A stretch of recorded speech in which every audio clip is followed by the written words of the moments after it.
Hey guys, and welcome back to another YouTube video. In this video we're going through the Brisbane vs Swans game, in which Brisbane got off to a fast start and Swans never really recovered. They gave it all in their second half, and I thought their second half was actually pretty promising. But yeah, Brisbane just got out of the blocks quick and got away with it and were just so clinical. I think Brisbane kicked 14 goals 3, and Swans 4 goals 8, which seems to be a problem with the Swans at the moment, just inconsistent kicking. If they can kick straight there and kick even 6 goals 6, that margin decreases to 45, even with Brisbane kicking straight, if Brisbane don't do this and this and that. So yeah, it's a 55-point loss, and you kind of expect that, but really think that there was some improvement there with the Swans. I mean, I don't remember if they played Brisbane in season 1 of the AFL of the women's. Let me just bring that up. If they did, it won't let me switch teams. Swans here. Let me go to 2020. Doesn't want to pick solid. It doesn't want to pick season 7 of the. Let me see here. If I can go Sydney, then I just go to, I think Moffat would have played. Where, let's see, season 7, St Kilda, Collingwood, GWS, Port, Hawthorn, Gold Coast, Essendon, Freo, Geelong. So they didn't actually play Brisbane in year 1, but so be it, I guess. I think that you would have seen a similar result, sort of 70-80 point win, and I do think that Gardiner, Moffat's really improved, Heads has improved, and Malloy's come in. And we saw a little bit of Montana Ham as well coming there and doing well. I think it was, I don't know whether it was planned or not that she sort of sat out the second half or was pulled from the game. I don't know whether that was like planned just to give her a half of footy or something like that to sort of ease her back into it. But we don't know about that one. But yeah, she ended up doing actually all right for a half of footy, kicking goal as well. I didn't actually see the goal as I was out at the time, I'm pretty sure. But yeah.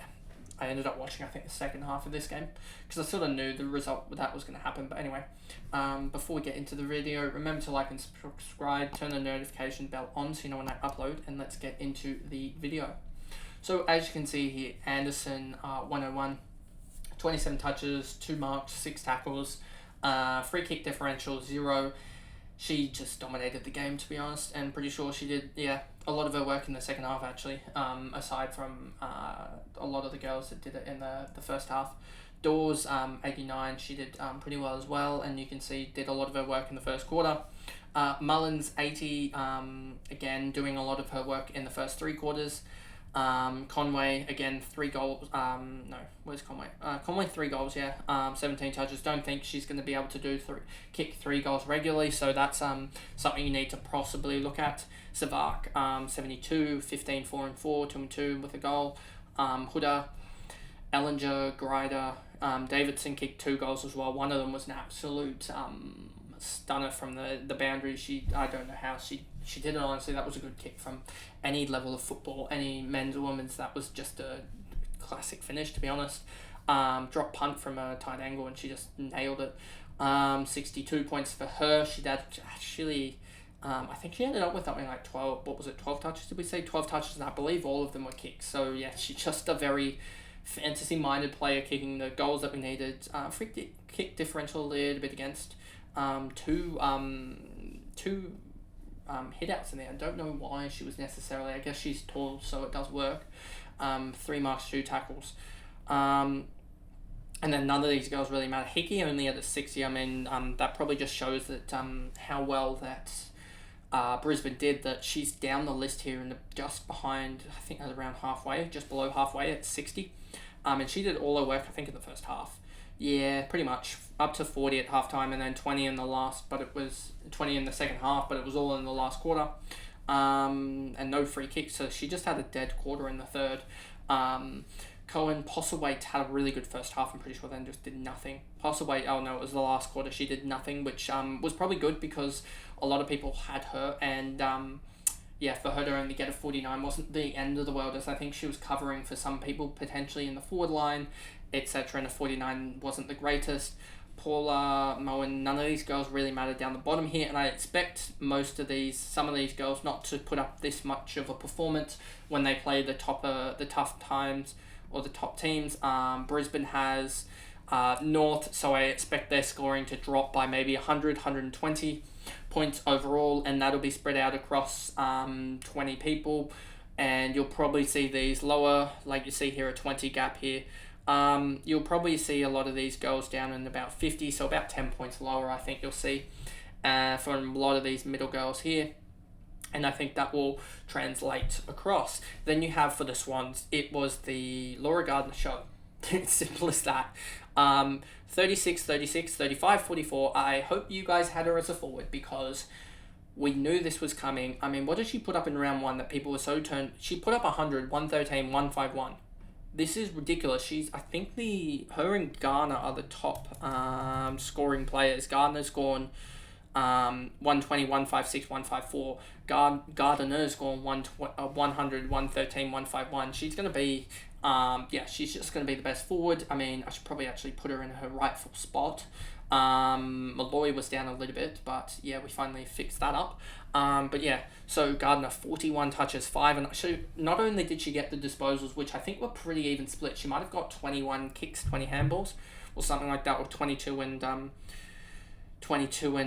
19. But let me just check here. Scrolling down, Brisbane versus Sydney. She got 22 kicks, 19 handballs, 5 and 4, and then let me just look at the quarter splits here. 12 touches in the first, 7 in the second, 9 in the third, and then 13 in the last quarter. 8 kicks, 5 handballs, 2 and 1. So she did a lot of her work non-disposal wise in, I believe, the third quarter. Yeah, she had 2 and 2 in the third, which it's roughly what she was doing. And then in the second as well, she had 5 tackles in the second alone, which is just ridiculous. That's 20 points in its own. So yeah, she ended up with 36, 32 plus the 5 marks, 47 non-disposal points, but 104 disposal points in itself is ridiculous. 22 kicks, which is 66, and 19 handballs, 38, which adds up to 104. So good that my math checked out. And then Moffat, as I said, is going to be one of those rucks that really dominates the teams that don't have a ruck. So, I mean, if they play Carlton anytime, I mean, they do play West Coast, so that would have been a huge matchup to go for, as Moffat is going to go watch Moffat go 120 this week. Moffat is going to go nuts, and actually, if you look at my trade targets video, I had Priest as a defender. Let me actually, I just want to do this. I know that this is taking time out, but if you look at the round points here, Priest, second highest scoring defender. Okay, pretty good for that video. Midfield, I went for Bowers and Whitford. Bowers in 1, 2, 3, 4, 5, 6. So she was the second really best midfielder outside of the top mids to grab. And then also Whitford was down a little bit, so that was a bad pick. Then out of the rucks, you look here, Moody, didn't expect her to go big, but she played West Coast. Moffat did really well, second top, so that was a good ruck choice. And then in the forwards, you take out Gardiner, Ty went huge, too good, Skepper. Morrison I had as mine, and she went, the 5th highest as well. And then the rookies, if we look at the rookies, players, it's going to be hard to look, but I'm pretty sure Stratton at what she scored 78 would have been one of the highest rookies. So that was actually a really, really good video. So I wasn't off on that video. I just couldn't get those players in, I guess, a lot of them. So that was pretty bad. But anyway, Moffat 93, she's going to go nuts next week. I'm just going to say it against West Coast. I believe they play. Yeah, they play West Coast. Let me just double check that. Yeah, West Coast. As you see, she'll go 120. I have a feeling that she will. Kennedy 77, really good. I don't think that is going to stack up next week, though, sadly. I don't know the exact role that she was playing, whether she was playing that midfield role, which could be interesting if she was, but we'll wait and see on that one. As I don't necessarily like her that much. Heads came alive in the last quarter. I think she scored a 39 last. Yeah, look at that split. I was just like, why have I brought in Heads? Why is my Sydney bias doing this? Just looking at 3/4 time, like Heads has done nothing. And then she just kept on getting the ball. Kept on taking marks, kept on doing this. I think her last quarter, 39 points, was the second highest. She ended up 7 kicks, 3 marks, 2 tackles, and let me just change this for free kicks for, as she got, I think, a couple of free kicks. 1 free kick for as well to get that. So it's 21, 30, 38, yeah, 39 points. No free kicks against for her. But yeah, she just had an amazing last quarter to save that. And yeah, so she did pretty well. McAvoy, Privatelli, Malloy just 4 misses, didn't really get any touches, so that sort of sucked for her, but she's one of those types of midfielders that can have an off day sometimes and not really get around the ball, but hopefully she gets back on it as she has an easier matchup this week against West Coast, so she should be good. I wouldn't be surprised if I actually do end up VCing Gardiner or something like that and going into a Bowers captain or something like that, or a Bowers VC into a Gardiner captain, because Gardiner looks the goods this week against West Coast. So hopefully West Coast don't tag. Cynthia Hamilton 44, Tarrant O'Sullivan McCarthy I think is actually a really good rookie option. I'm looking at her. And yeah, outside of that, Montana Ham, we'll see what happens with her with the injury report that comes out I think soon. And we'll see if that's an injury that's actually happened or whether that was a pre-planned thing. I don't know and need to talk to some Swans fans about that, as I wasn't watching at the time. Don't know whether it was just it flared up or something, or whether that was pre-planned, etc. As you know, teams can slightly hide some stuff and not say the absolute truth.